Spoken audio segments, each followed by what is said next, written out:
پرانے وقتوں کی بات ہے،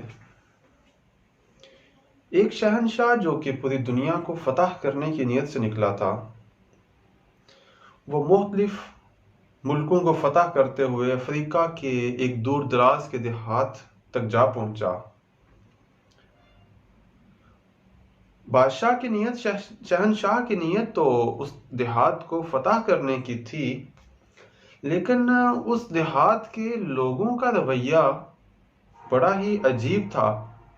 وہ لوگ تو جنگ، فتح، اس طرح کی چیزوں سے ناواقف تھے، تو وہ ان بادشاہ اور اس کے ساتھیوں کو مہمان سمجھ کے بڑے ہی مہمان نوازی سے پیش آ رہے تھے، حتیٰ کہ ان لوگوں نے بادشاہ اور اس کے ساتھیوں کو اپنے سردار تک پہنچا دیا، جو کہ جس نے بھی بڑا اوبھگت کیا، اور اس نے کہا کہ اپنے لوگوں سے، اپنے ساتھیوں سے، کہ بادشاہ اور اس کے ساتھیوں کی جو بھی ہو سکے اس کی اوبھگت کی جائے۔ تو اسی دوران میں اس سردار کے پاس میں اپنے ہی قبیلے سے ایک کیس آ گیا۔ یاد رہے کہ عدالت کے طور پہ بھی یہ جو سردار ہے، ان کے جگہ جو ہیں عدالت کے طور پہ بھی کام کرتی ہیں، اور جو بھی فیصلے ہوتے ہیں وہ وہاں پہ کر رہا ہوتا ہے۔ تو وہ کیس آ گیا، اور کیس کی کہانی کچھ یوں تھی کہ جی ایک شخص نے دوسرے کو زمین بیچی۔ اب ہوا یہ کہ جس نے زمین خریدی وہ ہل چلا رہا تھا کہ اس زمین سے کچھ خزانہ نکل آیا۔ اب خزانہ نکلا تو وہ بادشاہ کے پاس پہنچا، وہ کہتا ہے کہ جی میں اس بندے سے کہہ رہا ہوں جس سے میں نے زمین خریدی ہے کہ یہ خزانہ تمہارا ہے، کیونکہ میں نے تم سے زمین کے پیسے لیے تھے، اس خزانے کے پیسے تو نہیں لیے ہوئے تھے۔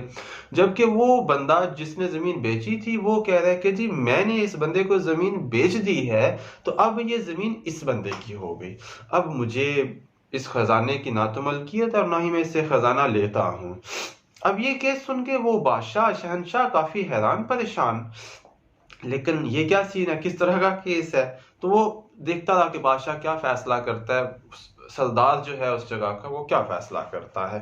تو سردار نے کافی سوچ بچار، کافی پوچھ گچھ کے بعد پوچھا، ایک سے پوچھا، زمین بیچنے والے سے پوچھا کہ کیا تمہارا کوئی بیٹا ہے جو شادی کے لائق؟ اس نے کہا ہاں جی بالکل ہے۔ دوسرے سے پوچھا تمہاری کوئی بیٹی ہے جو کہ شادی کے لائق ہو؟ اس نے کہا بالکل ہے۔ تو اس نے ان دونوں سے مشورہ کر کے ان دونوں سے کہا کہ آپ اس لڑکے اور لڑکی کی شادی کروا دو، اور جو خزانہ نکلا ہے وہ ان دونوں کو دے دو، جہیز کے طور پہ دے دو، یا جیسے بھی دے دو، بانٹ دو، ان دونوں کو دے دو، تو اس طرح سے دونوں میں ایکولی ڈسٹریبیوٹ ہو جائے گا دونوں فیملیز کے اندر۔ تو شہنشاہ اس فیصلے سے کافی حیران ہوا، اور حیرت سے پوچھتا ہے کہ جی یہ کس طرح کا کیس تھا اور کس طرح کا فیصلہ ہوا ہے؟ تو سردار پوچھتا ہے کہ جی بادشاہ سلامت، اگر یہ کیس آپ کی عدالت میں ہوتا تو آپ اس کا کیا فیصلہ سناتے؟ بادشاہ کہتے ہیں پہلی بات تو یہ ہے کہ یہ کیس اس طرح سے نہیں آتا میرے پاس کہ جی بیچنے والا کہتا کہ جی میں نے زمین بیچ دی تو خزانہ میرا نہیں ہے، خریدنے والا کہتا کہ جی میں نے زمین خریدی ہوئی تھی، تو دونوں طرف سے الٹ کیس ہوتا۔ اور کیس یوں ہوتا کہ بیچنے والا کہتا کہ جی میں نے تو زمین کے پیسے اس سے لیے تھے، میں نے خزانے کے نہیں لیے تھے، تو خزانہ میرا ہے۔ اور خریدنے والا کہتا جی میں نے تو اس سے زمین خریدی تھی، خزانہ اس سے نکلا ہے، تو خزانہ میرا ہے۔ تو سردار نے پوچھا ٹھیک ہے، تو پھر آپ فیصلہ کیا کرتے؟ تو اس نے کہا جی ہماری پولیس جاتی، ان دونوں کو پکڑتی، جیل میں بند کرتی، خزانے کو حکومت کی ملکیت میں رکھ لیتی۔ اس وقت ہمارے ہاں بھی یہی قانون ہے۔ تو وہ سردار بڑا ہی حیران ہوا، پوچھتا ہے بادشاہ سلامت، آپ کے جو علاقہ جات ہیں، جو آپ کے ملک ہیں، وہاں پہ سورج نکلتا ہے؟ بادشاہ کہتا ہے ہاں جی نکلتا ہے۔ وہ بڑا حیران ہو کے پوچھتا ہے اچھا وہاں پہ بارش ہوتی ہے؟ بادشاہ نے کہا ہاں جی بارش بھی ہوتی ہے۔